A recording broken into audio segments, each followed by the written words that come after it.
where you'd hide your tears.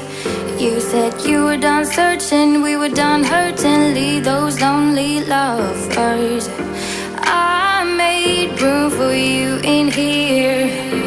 I told you that I loved you, you said you couldn't love me. My chest, it hit the ground. Hello tout le monde, donc aujourd'hui on se retrouve avec la fameuse vidéo sur comment lutter contre les poils incarnés qui a remporté la majorité des votes donc dans ma story Instagram.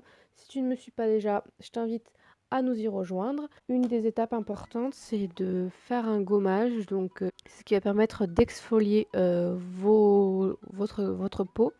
Et en fait, ça va faire donc disparaître toutes les peaux mortes, ça va empêcher que des boutons se forment et donc empêche les poils de ressortir. Et vous pouvez aussi le faire avec les gants pour hammam, le kiasa comme on dit en arabe, c'est aussi très efficace. Le choix de l'épilation est une étape aussi très importante et un choix qui va être déterminant dans l'apparition ou non de boutons de poils incarnés. Donc on se demande souvent c'est quoi le mieux à choisir. Donc d'abord ce qui est à bannir, mais vraiment, vraiment, c'est l'épilateur électrique en premier lieu. Donc ça peut paraître étonnant pour certains, mais moi l'épilateur électrique, c'est le seul mode d'épilation que j'ai adopté depuis mes 14 ans, quoi.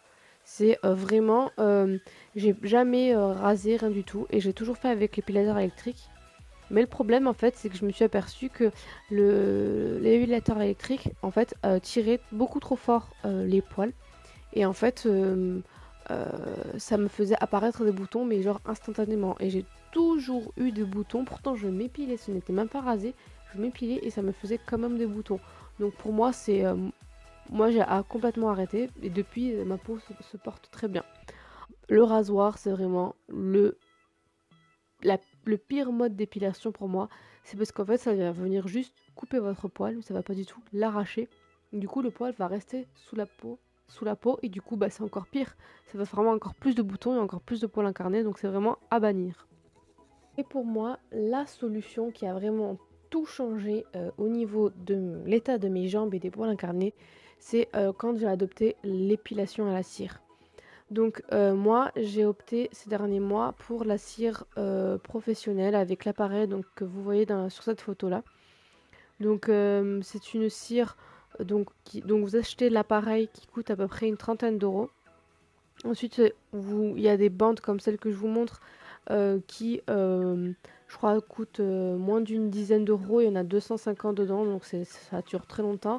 Avec les petits bâtonnets qu'on achète également. Et ensuite, vous avez les petites, la cire en billes, comme vous voyez là, qui se vend, je crois, une vingtaine d'euros, les 800 grammes, mais on peut l'avoir moins cher sur internet. Vous pouvez acheter les cires classiques en pot, comme celle de Vite ou d'autres marques qui existent également en biologique. Ensuite, après l'épilation, il est important de se désinfecter pour éliminer tous les microbes et toutes les bactéries pour que votre peau soit vraiment très saine. Ensuite, moi, j'ai l'habitude d'appliquer de l'aloe vera, du gel d'aloe vera directement sur ma peau. J'affectionne particulièrement celle-ci, qui est de très très bonne qualité, que je vous conseille fortement. Ensuite, après l'épilation, il est important de s'hydrater. Donc, j'utilise cette huile-là qui est vraiment top.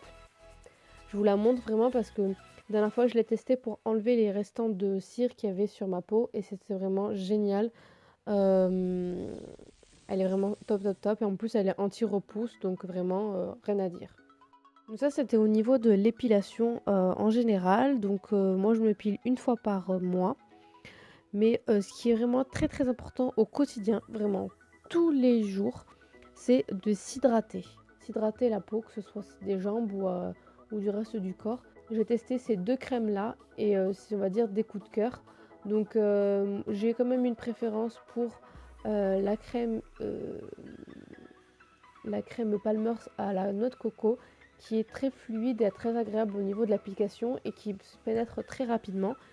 Ensuite, il y a aussi des manières plus simples comme s'hydrater avec de l'huile. Donc là, il y a de l'huile d'amande douce qui est très conseillée pour la peau. Il y en a également l'huile d'avocat qui est aussi très très bonne pour la peau avec beaucoup de bienfaits. Au niveau de d'autres astuces, vous pouvez faire des masques pour le corps. Donc là, celui-ci, je vous l'avais présenté dans une vidéo que je vais vous mettre dans le petit i, et vous pourrez donc voir ça. En tout cas, j'espère que ça t'a plu et que ça a répondu à tes questions. Si c'est le cas, je t'invite à mettre un pouce bleu et à laisser un commentaire, à t'abonner à ma chaîne et surtout à me suivre sur les réseaux sociaux. Je te fais plein de bisous, à bientôt!